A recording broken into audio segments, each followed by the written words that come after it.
Thank you, sir. Comfortably. Thank you, sir. Look, তোমাৰ গহপুৰৰ কথা কয় না গহপুৰৰ ইতিহাস কোৱা হয় স্যাৰ আমি গহপুৰৰ ইতিহাস বুলি কোৱাৰ লগে লগে 1942 চনৰ যি কুইট ইণ্ডিয়া মুভমেণ্ট হৈছিলে তাৰ কথা মনলৈ আহে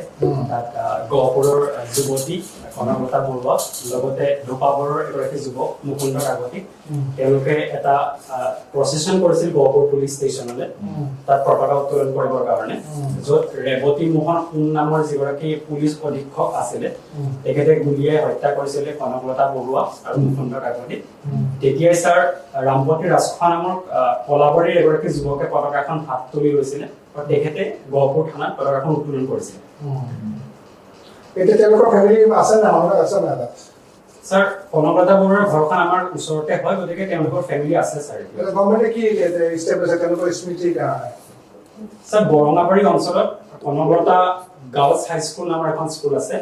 ৰিসেন্টলি স্যাৰ গভৰ্ণমেণ্টে কনকলতা বিশ্ববিদ্যালয় প্ৰতিষ্ঠাৰ কাৰণে ফাণ্ড এলকেট কৰিছে মুকুন্দ কাকতিৰ কাৰণে স্যাৰ মুকুন্দ কাকতিৰ নামত এখন হাই স্কুল আছে ধোপাবৰ অঞ্চলত স্যাৰ আচ্ছা তাহলে গহপুৰত আগতে ৰিজাৰ্ভ ফৰেষ্ট আছিলে খুব ঢেৰ কি কেনেকৈ নোহোৱা হ'ল স্যাৰ আগতে ৰিজাৰ্ভ ফৰেষ্ট আছিলে এতিয়াও স্যাৰ বিহালী অঞ্চলত এখন ৰিজাৰ্ভ ফৰেষ্ট আছে এতিয়া নোহোৱা হ'ল বুলি ক'ব নোৱাৰো স্যাৰ কাৰণ কাজিৰঙাৰ যিটো ষষ্ঠ সংস্কৰণ 6th edition of Kaziranga National Park সেইটো গহপুৰলৈকে এতিয়া এক্সটেণ্ড কৰা হৈছে স্যাৰ ঠিক আছে এই গহপুৰ ৰিজাৰ্ভ ফৰেষ্টটো যিসকল বৰুৱা আন্দোলনৰ সময়ত নোহোৱা গ'ল নহয় হয় স্যাৰ গহপুৰ ৰিজাৰ্ভ ফৰেষ্ট নোহোৱা গ'ল এই বিহালী কথা কৈ আছে আমি asking about Gohpur reserve forest তাত স্যাৰ মানুহৰ বসতি আছে এতিয়া স্যাৰ সেই মেক্সিমাম এৰিয়া স্যাৰ এটা তোমাৰ গহপুৰ অঞ্চলত এফালে দি এটা ৰাস্তা গৈছে না পুৰণি কৰিলে বহুত প্ৰাচীন কি কোন ৰাস্তা এইটো ৰজাদিনীৰ ৰাস্তা আছে কি কয় স্যাৰ যিটো হৈছে সীমা মানে এখন ৰাজ্যৰ সীমা ডিমাৰ্কেট কৰিছিলে স্যাৰ মই ৰাস্তাটোৰ নাম পাহৰিছোঁ গোহাঁই কমলাবাৰী হয় স্যাৰ সীমা গৈছে না গহপুৰ এটা ইম্পৰ্টেণ্ট হয় গোহাঁই কমলাবাৰী নৰনাৰায়ণে পেলাই গোহাঁই কৰিছিলে আৰু তোমাৰ ব্ৰেকগ্ৰাউণ্ড কেমেষ্ট্ৰি ফিজিক্স কোন চনৰ কথা 21 চনত তুমি কি কৰি আছা স্যাৰ তাৰপাছত মই দিল্লী বিশ্ববিদ্যালয়ৰ দিল্লী স্কুল অফ ইকনমিক্সত সমাজশাস্ত্ৰ বিভাগৰ স্নাতকোত্তৰ ডিগ্ৰী গ্ৰহণ কৰিলোঁ দিয়া নাই ন ক'ৰপৰা কৰিলা দিল্লী স্কুল অফ ইকনমিক্সৰ পৰা সমাজশাস্ত্ৰ হয় স্যাৰ ছচিয়লজি ছচিয়লজি স্যাৰ তাৰপিছত কি সেইটো সমাপ্ত হ'ল হয় স্যাৰ এতিয়া মই বৰ্তমান দিল্লীৰে এটা কোম্পানীত কণ্টেণ্ট ৰাইটাৰ হিচাপে কাম কৰি আছোঁ কণ্টেণ্ট ৰাইটাৰ মানে ৱৰ্ক ফ্ৰম হোম স্যাৰ মই দিল্লীতে থাকোঁ কিন্তু সেইটো ইয়াত উল্লেখ কৰা নাই না স্যাৰ ফৰ্ম ফিল আপৰ সময়ত মোৰ সেই ডিগ্ৰীটো সম্পূৰ্ণ হোৱা নাছিল স্যাৰ ঠিক আছে আৰু এতিয়া এটা কথা কোৱাচোন আচ্ছা তাত মানে কণ্টেণ্ট ৰাইটাৰ এইটো ফুল ফ্লেজ কাম নেকি এইটো ফুল ফ্লেজ কাম হয় স্যাৰ আচ্ছা আৰু are you planning to appear for EPC also sir মই অলৰেডি ইপিএসসি মেইনছ লিখিছোঁ যোৱা বৰ্ষত এই বৰ্ষত মোৰ প্ৰিলিমছ নহ'লে মই নেক্সট ইয়াৰ আকৌ এটেম্প দিম স্যাৰ আচ্ছা আচ্ছা মানে এবাৰ হ'ল প্ৰিলিমিনাৰী কিন্তু হৈছিলে মেইনছত মোৰ স্যাৰ অলপ মাৰ্কৰ কাৰণে ইণ্টাৰভিউ লিষ্টত মোৰ নাম এইবাৰ কি হ'ল এইবাৰ মোৰ প্ৰিলিমছ নহ'লে স্যাৰ প্ৰিলিমছ নহয় কি কাৰণে জানা ডিউটি মানে কেনেকৈ এছেছ কৰিছে যিটো মানে এবাৰ প্ৰিলিমিনাৰী ক্লিয়াৰ কৰিছে মেইন ৰাখি কি কাৰণে মানে নহ'ল what is the weakest point sir মই যদি যোৱা বৰ্ষৰ কথা ক'বলৈ যাওঁ মই ফুল ফ্লেজেড কেৱল ইউপিএছচিৰ প্ৰস্তুতি চলাই আছিলোঁ কিন্তু এইবাৰ মই প্ৰিলিমছ যেতিয়া অৱতীৰ্ণ হৈছিলোঁ সেই একেটা সময়তে স্যাৰ মই এপিএছচি মেইনছৰ কাৰণেও পঢ়ি আছিলোঁ লগতে স্যাৰ মোৰ যিটো দিল্লীৰ জবটো মই কৰি আছিলোঁ সেই কামটোতে ব্যস্ত আছিলোঁ গতিকে মই স্যাৰ ভাবোঁ যে যিমানখিনি সময় মই এলকেট কৰিব লাগিছিলে প্ৰিলিমছ স্পেচিফিক পঢ়া শুনাত সিমানখিনি মই এবাৰ এপিএছচি ফাৰ্ষ্ট চাগে কি এপিএছচি মোৰ first attempt sir first attempt হয় স্যাৰ কেনেকুৱা হৈছে ৰাইটিং এই কেনেকুৱা হৈছে ৰাইটিং স্যাৰ ভাল হৈছে বুলি ভাবিছোঁ ভালকৈ ভাবিছা বিশ্বাস ঠিক আছে আৰু অলপমান তোমাৰ হবিৰ বিষয়ে কোৱা স্যাৰ মোৰ হবি হ'ল মই টেষ্ট ক্ৰিকেট চাই ভাল পাওঁ হা টেষ্ট ক্ৰিকেট চাই ভাল পাওঁ ঠিক আছে আমাৰ প্ৰাইম মিনিষ্টাৰ এটা এৱাৰ্ড পাইছে কালি কোন দেশে দিছে কি নাম দিছে স্যাৰ নাইজেৰিয়াৰ যিটো হাইয়েষ্ট এৱাৰ্ড হয় সেইটো দিছে তেখেতক নাইজেৰিয়া নহয় গায়না নামটো কি স্যাৰ মই নামটো মই পেপাৰ পঢ়া দিছৰ পঢ়া নাই আজি পঢ়িছা আজি আজি হেডলাইনছে কোৱাচোন বাৰু স্যাৰ আজি মোৰ পঢ়া হোৱা নাই তুমি আজি নিউজ পেপাৰ পঢ়া হোৱা নাই এক মিনিট দেই মই তোমাক পিছত ক'বলৈ পাহৰি যাম কোৱাচোন বাৰু তুমি সেইটো চাইনাৰ লগত ৰিলেশ্যনটো ভাল হৈছে নহয় ইণ্ডিয়াৰ অলপমান কি হৈছিল স্যাৰ 2020 চনত যেটো চাইনাৰ আৰু আমাৰ ইণ্ডিয়ান সোলজাৰৰ মাজত যিখিনি ডেমছক আৰু ডিপসাং আৰু ডেমছক প্লেনত যিখিনি স্যাৰ কনফ্ৰন্টেশন হৈছিলে তাৰ পাছতে স্যাৰ আমাৰ ৰিলেশনটো খুব বেছি বেয়া হৈ গৈছিলে কিন্তু ৰিসেন্টলি স্যাৰ ব্ৰিক্সৰ সামিট হৈছিলে তাৰ সাইডলাইনত ইণ্ডিয়াৰ প্ৰাইম মিনিষ্টাৰ প্ৰধানমন্ত্ৰী নৰেন্দ্ৰ মোদী লগতে চাইনাৰ লিডাৰ গৰাকী ডেমছক প্লেন আৰু ডেমছাঙৰ পৰা ডিমিলিটাৰাইজেশ্যনৰ কাৰণে তেওঁলোকে কাম কৰিছে আৰু মই ভাবো স্যাৰ ইয়াৰ দ্বাৰা ভাৰত আৰু চাইনাৰ মাজত যে ৰিলেশনটো বেয়া হৈছিলে সেইটো অলপমান নৰ্মেলচিলে অহাৰ চান্স আছে শ্ৰীলংকাত কি হৈছে স্যাৰ বৰ্তমান মোৰ মনত পৰা নাই মই এফালৰ পৰা এনেই সুধি গৈ থাকোঁচোন বাৰু বাংলাদেশত কি হৈছে স্যাৰ বাংলাদেশৰ ডেমক্ৰেটিকেলি ইলেক্টেড যিগৰাকী প্ৰাইম মিনিষ্টাৰ হাছিনা শ্বেখ তেখেতে ৰেজিগনেশ্যন ফাইল কৰিছিল তাৰ ৰিজনটো আছিল স্যাৰ তাত যি ৰিজাৰ্ভেশ্যন কোটাৰ যিটো আছিল বাংলাদেশ তোমাক এইকেইটা ধৰৰ মাজতে শ্বেখ হাছিনা ৰেজিগনেশ্যন দিলে নেকি অৰ্থাৎ স্যাৰ দিছে বুলি যিহেতু তাৰ বৰ্তমানৰ অন্তৰ্বৰ্তীকালীন চৰকাৰখনে সেইটো মানি লৈছে কিন্তু স্যাৰ বহুতে কৈছে দিয়া নাই বুলি বহুতে কৈছে স্যাৰ তুমি যে ঘপকে কৰিলা দিছে বুলি স্যাৰ কাৰণ বৰ্তমানৰ যিগৰাকী অন্তৰ্বৰ্তীকালীন প্ৰধানমন্ত্ৰী মহম্মদ ইউনাছ তেখেতে কোৱা মতে স্যাৰ ৰেজিগনেশ্যন তেখেতে দাখিল কৰিছে তেওঁ কৈছে নেকি হয় স্যাৰ তেওঁ প্ৰেচিডেণ্টে দেখোন নাই দিয়া বুলি কৈছে স্যাৰ মই ভালদৰে চাবলৈ বুলি কৈ থাকোঁ ঠিকে আছে ৰমাদা তোমাৰ এডুকেশ্যনৰ দেখা গ'ল যে কটন ইউনিভাৰ্চিটিটো মানে গ্ৰেজুৱেশ্যনৰ মানে হেৰি কৰিছে নহয় জানো তাৰপিছত দিল্লী ইউনিভাৰ্চিটি হয় sir What are the difference of their approach in both the institutes? হয় স্যাৰ কেনেকুৱা এপ্ৰোচৰ কিবা ডিফাৰেঞ্চ আছে নেকি What are the স্যাৰ মই যদি দিল্লী বিশ্ববিদ্যালয়ৰ কথা ক'বলৈ যাওঁ অলপ ৰিচাৰ্চ পাৰ্সপেক্টিভ বিলাকত বেছি গুৰুত্ব দিয়া হয় ক্লাছৰুম লাৰ্ণিঙতকৈ বেছি আমাৰ যিবিলাক নৰ্মেল ক্লাছ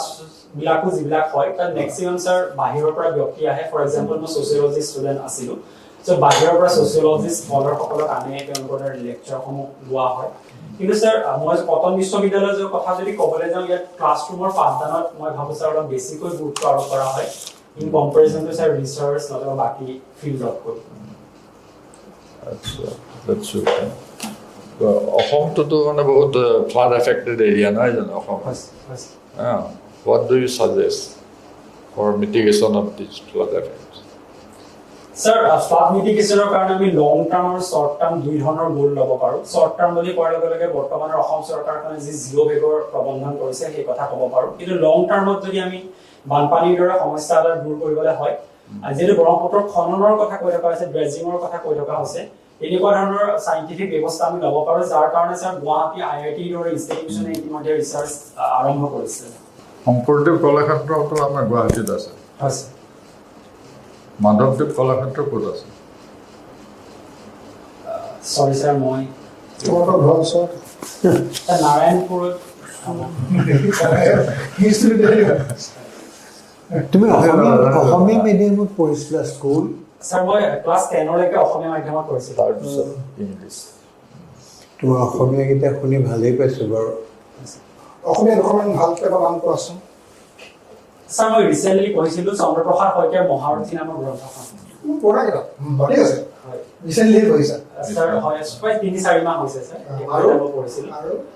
তাৰোপৰি স্যাৰ মই মেঘমালাৰ ভ্ৰমণ নামৰ স্যাৰ কবিতা কিতাপখন পঢ়িছিলোঁ জ্ঞান পূজাৰী যাৰ কাৰণে তেখেতে সাহিত্য একাডেমী বঁটাও লাভ কৰিছিল আৰু আমাৰ অসমত ছচিয়লজিকেল প্ৰব্লেম কি কি আছে বাৰু কেইটামান ইম্পৰ্টেণ্ট প্ৰব্লেম আছে যিবিলাক ভেৰি ডিফিকাল্ট প্ৰব্লেম কিন্তু সমাধান হোৱা নাই এতিয়ালৈকে স্যাৰ মই ভাবোঁ উইচ হাণ্টিং যিটো আমি ডাইনী হত্যা বুলি কওঁ Yes. সেইটো স্যাৰ অসমৰ এটা প্ৰধান সমস্যা কাৰণ 2001 পৰা 2010 চনৰ পৰা 2020 চনৰ সেই দশকটোত 150 গৰাকী মহিলাক হত্যা কৰা হৈছে অসমত ডাইনী হত্যাৰ নামত গতিকে মই ভাবোঁ স্যাৰ ছচিয়লজিকেল যদি আমি সমস্যাৰ কথা ক'বলৈ যাওঁ ডাইনী হত্যাই প্ৰথম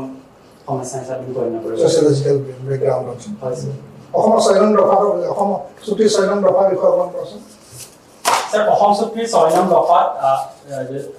3টা প্ৰবন্ধন আছে প্ৰথমটো হ'ল স্যাৰ 1964 চনৰ 1 জানুৱাৰীলৈকে অসমলৈ যিসকল লোক আহিছিল তেওঁলোকক চিটিজেনশ্বিপ দিয়া হ'ব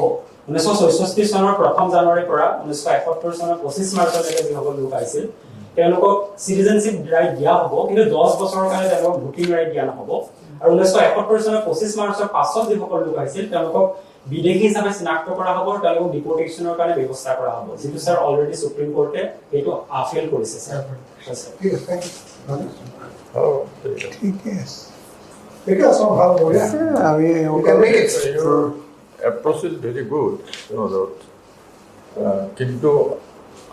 অসমৰ মানে যিটো হেৰি পটভূমি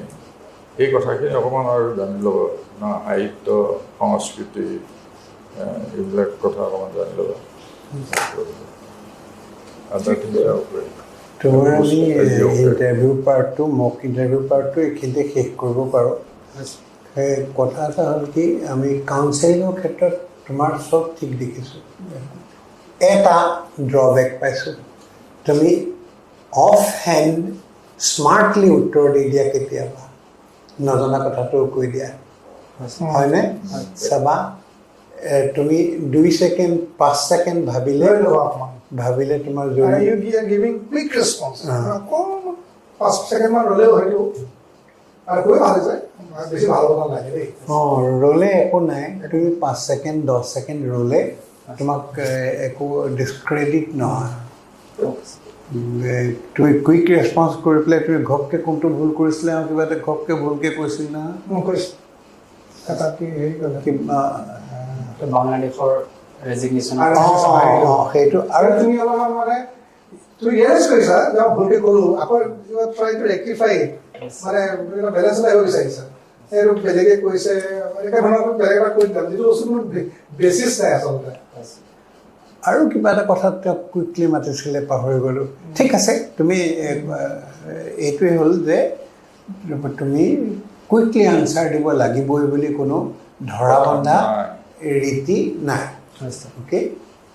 হ'ব যিটো জানা ভাবি যিটো আমাৰ সন্দেহ আছে ন, সেইটো অলপ লৈ ল'লে কোনো বেয়া নাপায়।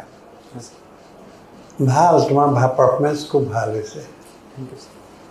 গহপুৰৰ ল'ৰাৰ কাৰণে গহপুৰৰ কথাখিনি গোটেইখিনি কৈ দিলে, কিন্তু বাকীবিলাকো অলপ চাবা, বাকীবিলাক গহপুৰখিনি পুৰা ৰিলেশ্যন কৰি আহিছা, কিন্তু নাৰায়ণপুৰত যে মাধৱ ইউ আৰ নিয়াৰ টু বিশ্বনাথ কিয় হ'ল, বিশ্বনাথ ঘাট, এইবিলাক তাততো টি ইণ্ডাষ্ট্ৰীৰো বহুত হেৰি আছে, অৱকাশ আছে, এনেধৰণে কথাবিলাক তুমি হেৰিকে চাবা। বঢ়িয়া। অ'কে, দিয়া, হ'ব, you can go. ঠিক আছে, All the best. all the best, all the best. ভাল All the best. Thank you.